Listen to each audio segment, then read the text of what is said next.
Now, BMW's R1250 GS and all the versions that preceded it have always been huge sellers. In fact, I think it's fair to say that it's one of the most important motorcycles on the planet in terms of the market, and so it may bring you great joy to learn that a new one appears to be on the way. Firstly, we got the spy shots, and then secondly, there was a teaser on BMW's Insta, which looks almost certainly GS shaped. Thirdly, there's the leak on their website showing an R1300 GS. And then fourthly, it's the 100th anniversary of BMW motorcycles this year. So if not now, then when? So I'm 99% sure that the new one will drop in the next year or so. And so what can we expect from this hugely important update to a massively popular bike? Well, in this video, we'll go over all of the rumors that I've been able to Google so far.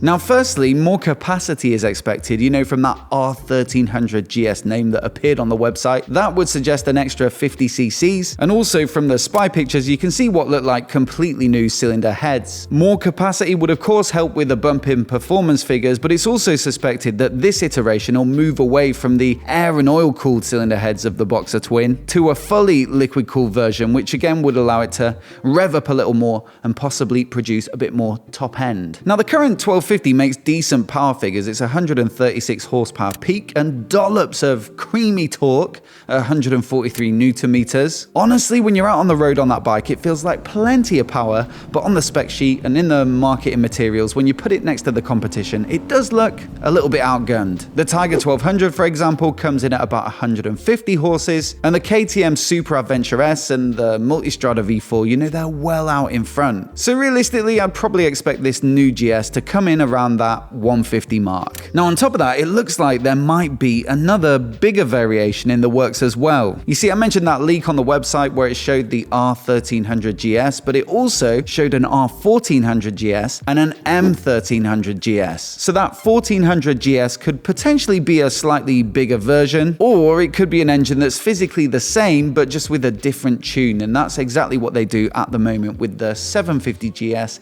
and the 850. Same engine, same bore and stroke, but one gets quite a bit more power than the other, and I believe it's all achieved electronically. So that's one possibility. I mean, also it could be that the R1300 GS replaces the current road-biased R1250 GS, and then the R1400 GS could replace the more off-road adventure touring-biased R1250 GS Adventure. Then we've got the M1300 GS, and that M prefix is reserved for their most performance-orientated models such as the M1000RR and the M1000R. And so this GS version should get the absolute works in terms of fancy bits like uprated suspension and brakes and wheels, potentially some engine tweaks as well, and most likely a race-inspired color scheme and finish. Thing is, could it be a performance road-focused GS like Ducati did with the Multistrada V4 Pikes Peak? Or potentially a more hardcore off-road biased GS? Let me know what you think down in the comments. Now, the other big change is a cast aluminium frame and an aluminium subframe that are both visible on these spy shots, and that's a big move away from the tubular steel frame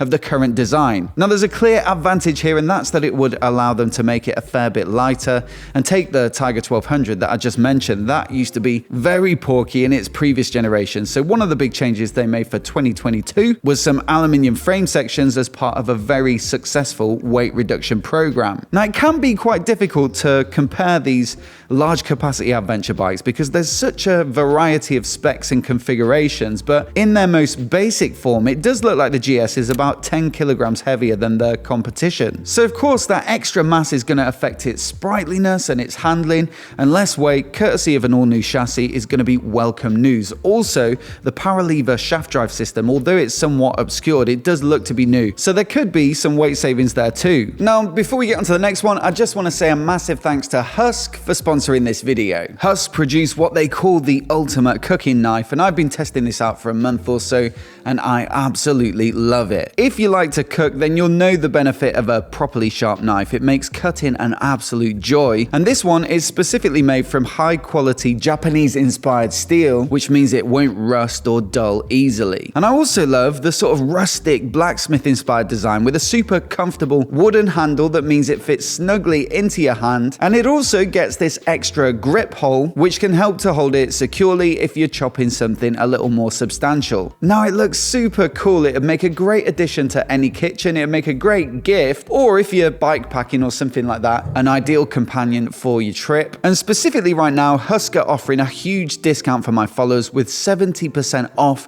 if you use the code down in the description. They've also got a 30-day money-back guarantee, so if you don't like it, you're no worse off, but I'd be super surprised if that was the case because I absolutely love using mine. So once again, a massive thanks to Husk for their support, and with that, back to the bike. Now there's also a clear visual update. You've got new bodywork that has a bit more of a dynamic look to the tank area and the front end. It's a little bit more angular, and for me that's another welcome change. And I mean, it's not like the current GS is particularly bad looking in my opinion, but I quite like the look of this new design with a bit more edge to it. Now the headlight does give you a lot of the personality of the styling of a bike, and so it's a shame that we can't fully see it. This bike looks to be pretty covered up as it's still a development model, but you can make out a sort of central projector flanked by a couple of daytime running lights, or they could even be, you know, lean sensitive cornering lights. Either way, it definitely looks like the front end of this bike is going to be distinctly different from the slightly asymmetrical design on the current iteration, and so it's an interesting move away from that. I mean, it's a signature design feature of the front end of the GS, but this new direction might, you know, I think that's divisive, that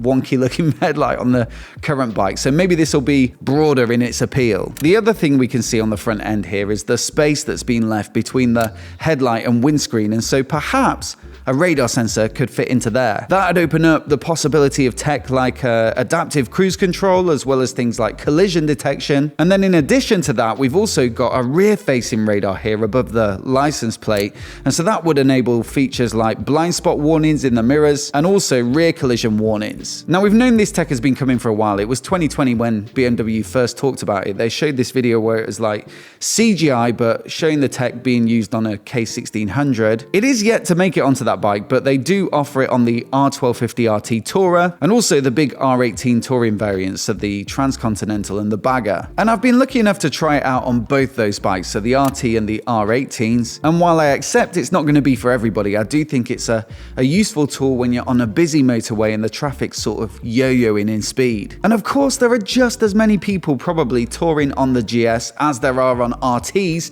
and so why not fit it to their flagship adventure touring bike? If anything, it's a little bit of a surprise that it's taken so long because we've had it for a while now on the Multistrada V4. The Tiger 1200 now has the blind spot warnings on the rear, and the KTM 1290 Super Adventure S has had it for a little while now as standard at about 16 grand. So yeah, BMW playing catch up a little bit, and I certainly wouldn't expect it as standard on a BMW. It will be an accessory. I'd put my house on it. We do rent though, so you know, it's not really my house. The other feature that I'd love to see carried over from the RT would be the big 10.25-inch TFT display. It's an absolute whopper and one of my favorite features on that bike. The best thing about it is that you can actually run it in split screen. There's so much space. So on one side you can have the basic riding information like revs and speed and all that good stuff, but you can also have it split to show navigation prompts or media playback and all the techie things. And so, you know, on a lot of bikes, you might compromise when you start bringing up the nav and stuff by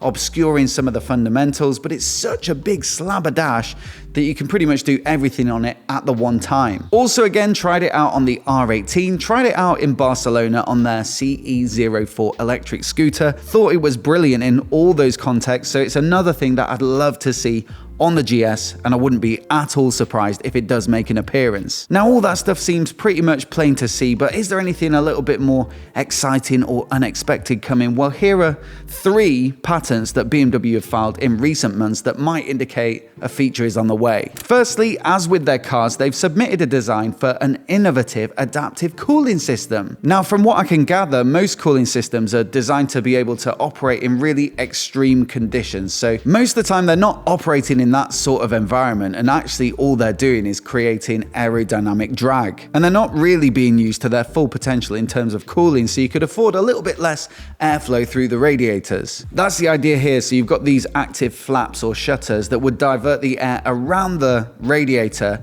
and that would make the bike more efficient at speed because it would be more aerodynamic, and you assume the bike would be running nice and cool at that sort of speed anyway, and so it wouldn't really need the full effects of the radiators. Let's say on the other hand you were in slow moving traffic on a hot day, I assume they could open back up, really maximize the airflow, and you don't really care so much about aero drag. Definitely a cool idea, but I think this one would be a long shot for this next generation of GS. Now, have you ever dropped your big adventure bike on the trail and snapped off some surprisingly expensive indicators? Well, fear not, because BMW have got their patent-pending retractable indicators. You just push them in to keep them out of harm's way, or on another design that they submitted, you simply fold them or swing them in. They also say it could apply to their track bikes, so things like the S1000RR, you can just tuck them in, get them out of harm's way. But really, it seems like a solution to a bit of a niche problem to me, given that most of the GSs are ridden on the road.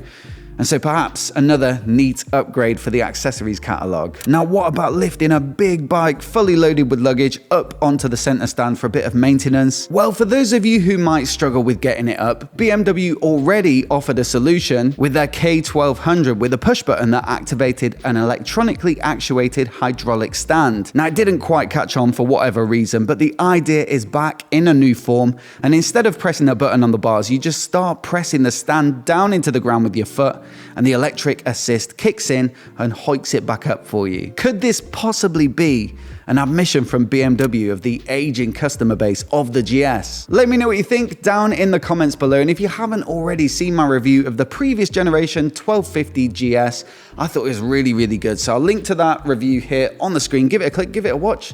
Thank you very much for watching, and I'll see you in the next one.